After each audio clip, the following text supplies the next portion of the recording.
Financial autonomy is often discussed in technical terms: budgets, accounts, statements, numbers, but at its core, it is a deeply human concept. It is about dignity. It is about the quiet confidence that comes from knowing that what you have earned, saved, and protected remains under your control. When a person maintains authority over their finances, they are not simply managing money, they are affirming their right to make decisions about their own life. This connection between financial autonomy and self-respect becomes especially clear when that autonomy is challenged, subtly or overtly, by others who believe access is owed rather than granted. For many older adults, financial independence represents a lifetime of discipline. It is built from decades of work, sacrifice, delayed gratification, and careful planning. Every dollar often carries memory and meaning, years of labor, moments of restraint, responsibilities fulfilled without complaint. When someone treats those resources casually, or assumes the right to use them without consent, the violation is not merely financial, it is personal. It suggests that the individual's judgment, effort, and boundaries are negotiable. In that moment, maintaining financial control becomes an act of self-respect rather than self-protection alone. There is a powerful social expectation placed on older individuals to remain accommodating. Phrases like, "keep the peace," "don't cause trouble," or "it's easier to let it go" are often framed as wisdom, but they can quietly erode autonomy. These expectations teach older adults to minimize their discomfort for the convenience of others, especially within family dynamics. Over time, this pressure can normalize small intrusions: borrowing without asking, spending without disclosure, decisions made on someone else's behalf. What begins as a minor compromise can evolve into a pattern of entitlement, where the older person's resources are viewed as communal and their consent as optional. Financial autonomy interrupts that pattern. It asserts that respect does not diminish with age, and that experience does not equal obligation. When an older adult maintains control over their finances, they are communicating something essential: my life, my labor, and my limits matter. This message is not aggressive or unkind. It is clear, and clarity is often the foundation of healthier relationships. Self-respect in this context is not about distrust or defensiveness. It is about alignment. It is the alignment between what a person values internally and what they allow externally. When someone feels compelled to stay silent while their financial boundaries are crossed, an internal conflict emerges. The individual may outwardly appear calm, but inwardly there is discomfort, resentment, or a sense of being diminished. Over time, this disconnect can erode confidence and emotional well-being. Maintaining financial autonomy resolves that conflict by honoring one's internal sense of worth. There is also a critical safety component to financial autonomy, particularly for older adults. Financial misuse is one of the most common and least reported forms of exploitation. It often occurs not through force, but through familiarity and assumption. People who would never consider themselves exploitative may still rationalize inappropriate access when boundaries are unclear. Clear financial control acts as a safeguard. It reduces vulnerability by establishing systems, limits, and expectations that are not dependent on goodwill alone. Importantly, financial autonomy does not mean isolation or refusal to help. Generosity can coexist with boundaries. The difference lies in choice. When support is given freely, with awareness and consent, it reinforces connection and mutual respect. When resources are taken or assumed, they undermine trust. Self-respect thrives in environments where giving is voluntary, not extracted through pressure or silence. Another overlooked aspect of financial autonomy is its role in modeling behavior. Older adults often underestimate how closely they are observed. When they assert control over their finances, they demonstrate to younger generations that boundaries are normal and necessary at every stage of life. They teach that kindness does not require self-erasure, and that love does not demand financial surrender. These lessons are not delivered through lectures, but through example, through calm, decisive actions that align with self-worth. Culturally, there is sometimes an assumption that aging should bring increased dependence, While physical needs may change, this assumption becomes harmful when it extends to decision-making and authority. Financial autonomy challenges this narrative. It asserts that wisdom gained through life experience enhances, rather than diminishes, one's ability to make sound choices. In this way, maintaining financial control becomes a statement of continued relevance and competence. Psychologically, the impact is profound. People who retain control over their finances often report greater confidence, reduced anxiety, and a stronger sense of identity. Money, in this sense, functions as a tool for autonomy rather than a source of stress. The ability to say yes or no, to plan, to protect, and to respond when boundaries are crossed reinforces a person's sense of agency. That agency is a cornerstone of self-respect. Choosing to assert financial autonomy can feel uncomfortable, especially for those who have been conditioned to prioritize harmony over honesty. Yet discomfort is often a signal of growth. When an older adult decides not to keep the peace at the cost of their dignity, they are not choosing conflict, they are choosing integrity. They are acknowledging that peace built on self-sacrifice is fragile and unsustainable. Ultimately, financial autonomy is not about control over others. It is about control over oneself. It is the quiet assurance that one's life remains self-directed, that boundaries are not up for negotiation, and that respect is not dependent on age or circumstance. When older adults protect their financial independence, they protect something even more valuable: their right to be seen, heard, and honored as whole individuals. In this way, financial autonomy becomes a powerful expression of self-respect. It says without explanation or apology that dignity is not something earned through compliance, it is something preserved through choice. Boundaries are often misunderstood because they are frequently confused with punishment.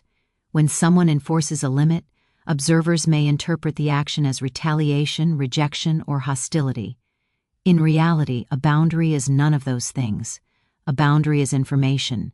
It is a clear, calm communication of what is acceptable and what is not. When viewed through an educational lens, boundaries function as lessons that correct behavior without humiliating, attacking, or escalating conflict. They are not designed to hurt, they are designed to clarify.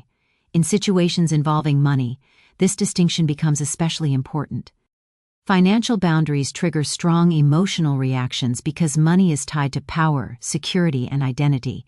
When access is suddenly removed, people may feel embarrassed, inconvenienced, or exposed. These feelings can easily be misinterpreted as evidence of cruelty by the person setting the boundary. But discomfort is not the same as harm. Discomfort often signals that an assumption has been challenged. That is precisely how learning begins. Canceling a card in response to unauthorized use is a textbook example of a boundary functioning as a lesson. There was no yelling, no public confrontation, no long explanation designed to shame or accuse. The action spoke clearly. Access requires consent. This clarity is what separates boundaries from punishment. Punishment seeks to inflict suffering to satisfy anger or restore control. A boundary simply removes access when rules are violated, allowing natural consequences to take effect. Healthy boundaries are proactive, not reactive. Even when they are set in response to a violation, they are focused on the future rather than the past. The goal is not to replay the mistake, but to prevent its repetition. By canceling the card, the message was not "you are bad," but "this situation no longer works as it is." That shift in focus transforms a potentially explosive conflict into a teachable moment. Another key aspect of boundaries as lessons is neutrality. Boundaries do not require emotional intensity to be effective. In fact, the calmer the enforcement, the clearer the lesson. Drama can blur the message by shifting attention to tone rather than substance. A quiet, decisive action removes ambiguity. It leaves little room for debate, justification, or manipulation. The lesson is absorbed not because it was loudly declared, but because it was consistently applied. Many people avoid setting boundaries because they fear being perceived as unkind. This fear is especially common among those who have been socialized to prioritize harmony or self-sacrifice. They worry that enforcing limits will damage relationships. Ironically, the absence of boundaries often causes far greater harm. When expectations are unclear, resentment builds silently. When resentment builds, relationships erode. Boundaries, when established early and maintained consistently, protect relationships by keeping them honest and balanced. Educational boundaries also respect the autonomy of others. They do not attempt to control behavior through threats or guilt. Instead, they allow individuals to make choices within clearly defined limits. When access to a resource is removed, the person affected must adjust their behavior or seek alternatives. This fosters accountability rather than dependence. In this way, boundaries encourage growth instead of compliance. It is important to recognize that not everyone will respond positively to a boundary. Resistance does not mean the boundary is wrong. It often means the boundary is new. People who are accustomed to unrestricted access may experience shock or frustration when that access is limited. This reaction is not a sign of cruelty by the boundary setter. It is evidence that the previous dynamic was unbalanced. Boundaries expose imbalance. They do not create it. There is also an ethical dimension to boundaries. Allowing misuse to continue can unintentionally reinforce harmful behavior. Silence can be interpreted as approval, and inaction can validate entitlement. By contrast, a clear boundary interrupts the cycle. It communicates that behavior has consequences, not because someone is angry, but because systems require structure to function fairly. This is how learning occurs in every environment, from classrooms to workplaces. Financial relationships are no different. Canceling the card also demonstrated proportionality, a hallmark of healthy boundaries. The response matched the behavior. There was no attempt to retaliate beyond what was necessary to stop the misuse. Proportional responses preserve dignity on both sides. They avoid escalation while still protecting the boundary. This balance is what makes boundaries sustainable over time. From a psychological perspective, boundaries reinforce self-respect. When individuals act in alignment with their values, they experience less internal conflict. They no longer have to suppress discomfort or rationalize behavior that feels wrong. This internal coherence strengthens confidence and reduces stress. Setting a boundary becomes an act of self-education as well, teaching oneself that one's limits are valid and worthy of enforcement. Boundaries also model emotional maturity. They demonstrate that problems can be addressed without hostility, and that authority does not require aggression. This modeling is particularly impactful in family systems, where patterns are often repeated across generations. When one person introduces a healthy boundary, it can recalibrate expectations for everyone involved. Others learn not only what is permitted, but how to respond when limits are set. Another critical element is timing. Boundaries are most effective when enforced promptly. Delayed boundaries confuse people because they allow the behavior to continue long enough to feel normal.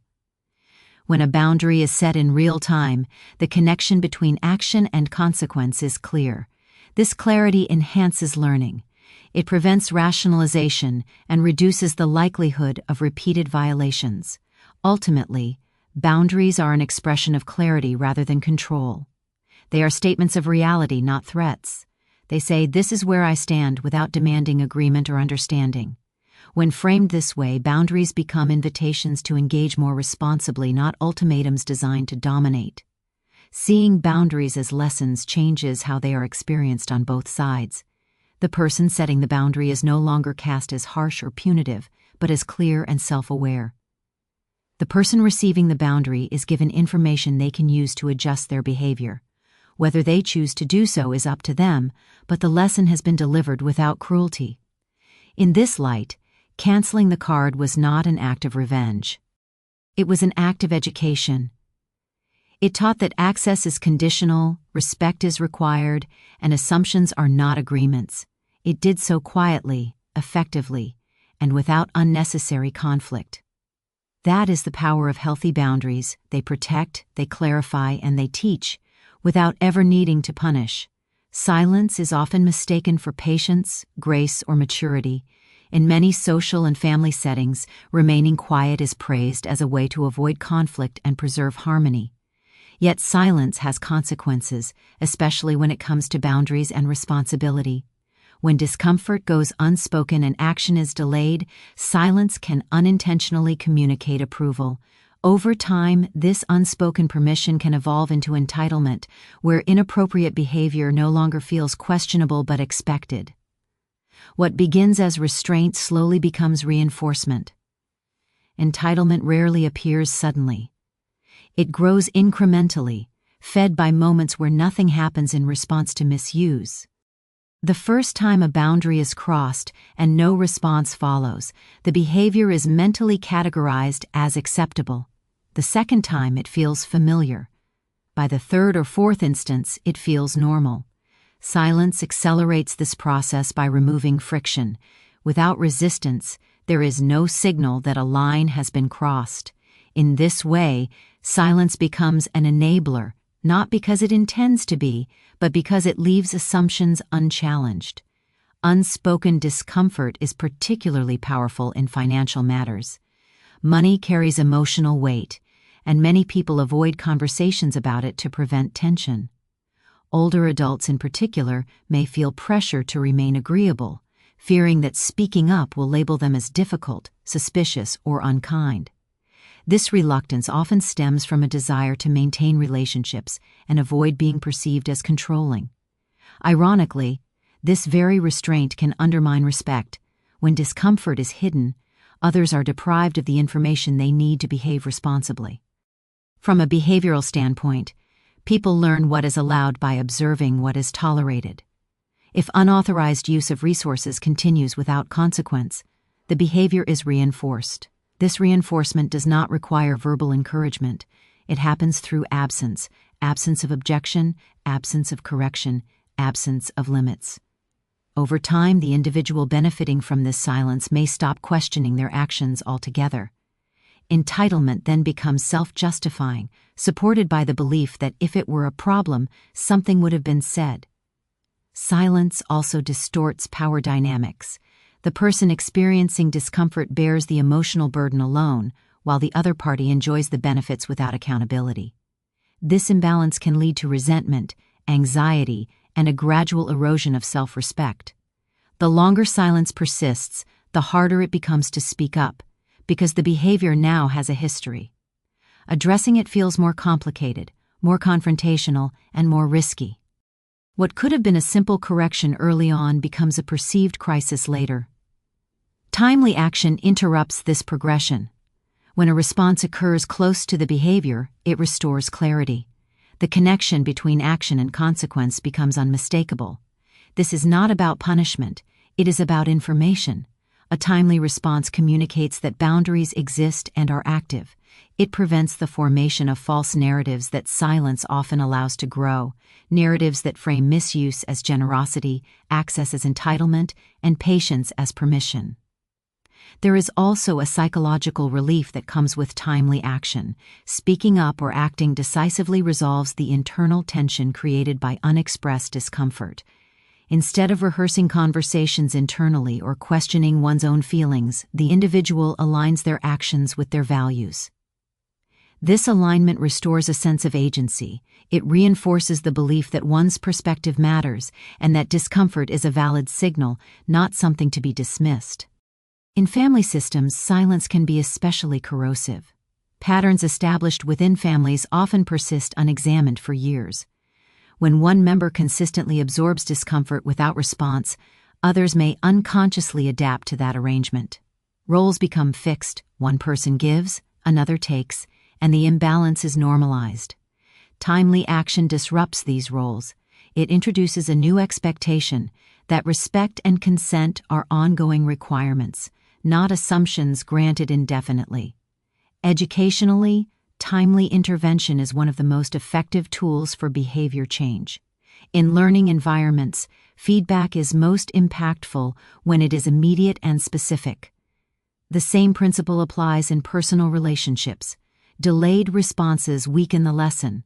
Immediate ones clarify it. By acting promptly, the individual provides a clear reference point. This behavior at this moment crossed a line. That clarity reduces defensiveness and confusion, even if the initial reaction is discomfort. Silence also affects how individuals perceive themselves.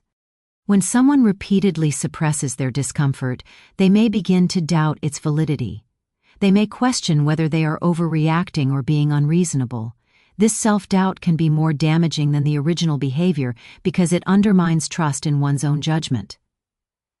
Timely action counters this erosion by affirming that one's perceptions are worthy of response.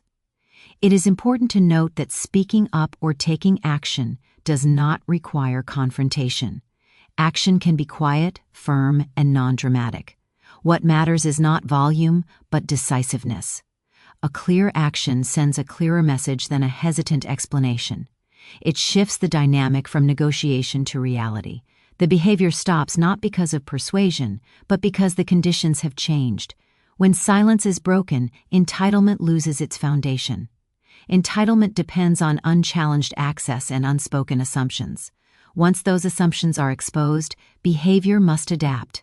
Some individuals will respond with accountability and respect. Others may resist. Either response provides valuable information about the health of the relationship. In both cases, the person setting the boundary gains clarity and control. Ultimately, silence enables entitlement by removing the natural feedback that guides ethical behavior. Timely action restores that feedback loop. It teaches that access is conditional, respect is mutual, and boundaries are real. It prevents small misuses from becoming entrenched patterns and protects relationships from the slow damage of unspoken resentment. Breaking silence is not about creating conflict. It is about preventing deeper harm. It is about choosing clarity over comfort and responsibility over avoidance. When discomfort is acknowledged and acted upon in time, unhealthy patterns are interrupted before they take root. In that interruption lies growth, balance, and a return to mutual respect. Age is often treated as a gradual surrender of authority. As years pass, society subtly shifts its expectations, assuming that older individuals should become quieter, more accommodating, and less assertive in their decisions. This assumption is not usually expressed directly, but it appears in small ways: decisions made on someone's behalf without consultation, advice given instead of requested, access taken instead of asked for. These patterns reinforce a harmful stereotype that aging naturally leads to passivity. In reality, age does not reduce agency or wisdom. If anything, lived experience refines both. Agency is the capacity to choose, to act, and to influence one's own life. It is not dependent on physical strength or speed, but on clarity, judgment, and self-trust. These qualities tend to grow stronger with time. An older person has navigated decades of change, loss, responsibility, and adaptation. They have learned which battles matter and which do not. When they act decisively, it is rarely impulsive, it is informed. This makes their agency not weaker, but more precise. Wisdom is often misunderstood as quiet acceptance. While acceptance can be part of wisdom, it is not the whole of it. True wisdom involves discernment, the ability to recognize patterns, anticipate consequences, and respond in ways that protect long-term well-being. Older adults have a unique advantage in this regard. They have seen cycles repeat. They have witnessed what happens when boundaries are ignored and when they are enforced. This perspective allows them to act with a level of confidence that does not require external validation. The stereotype of passivity is especially damaging because it encourages others to overlook or override the autonomy of older individuals. When people assume that age equals compliance, they may feel entitled to make decisions without consent. This entitlement thrives on the belief that older adults are either unable or unwilling to push back.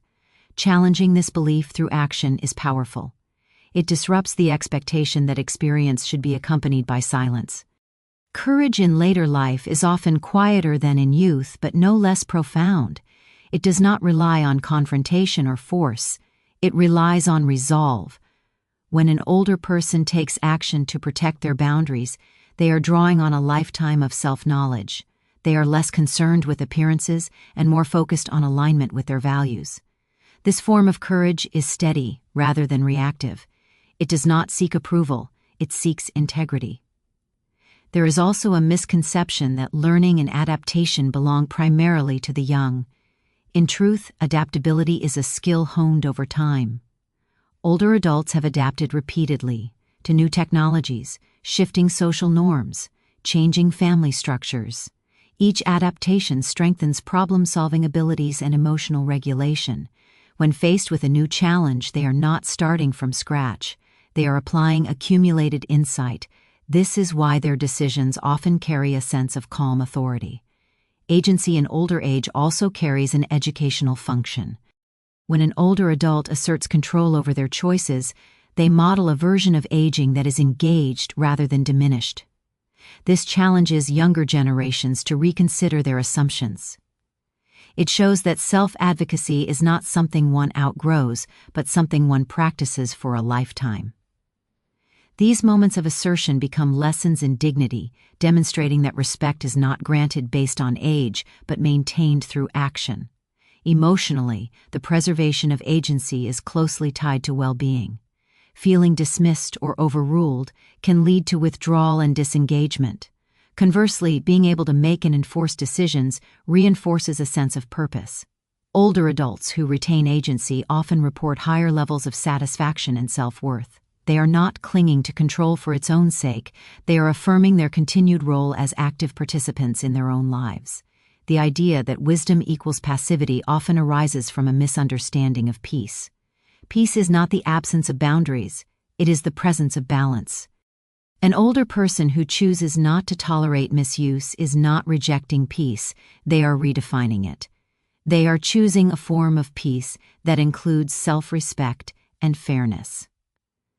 This choice reflects a mature understanding that harmony built on self-erasure is neither stable nor healthy.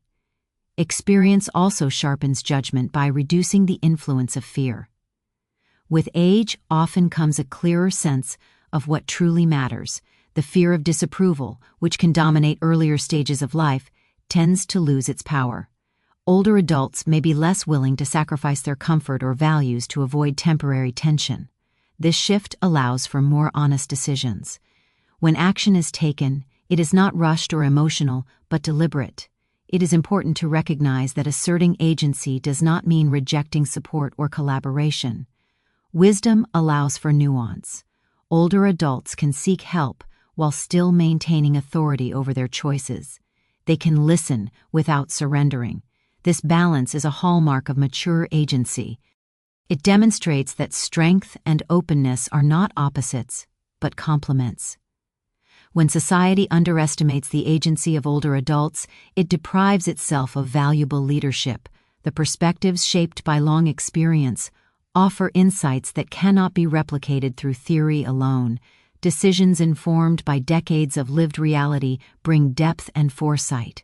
Recognizing and respecting this agency enriches families, communities, and institutions. Ultimately, age does not diminish the ability to act with intention or to recognize what is right. It refines it.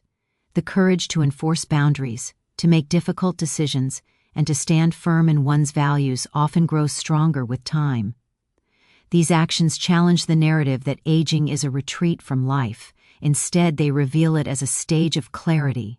In asserting agency later in life, an individual affirms something essential, that wisdom is not passive and experience is not silent. It observes, evaluates, and when necessary, acts. This is not defiance, it is mastery of self, of circumstance, and of the lessons learned along the way.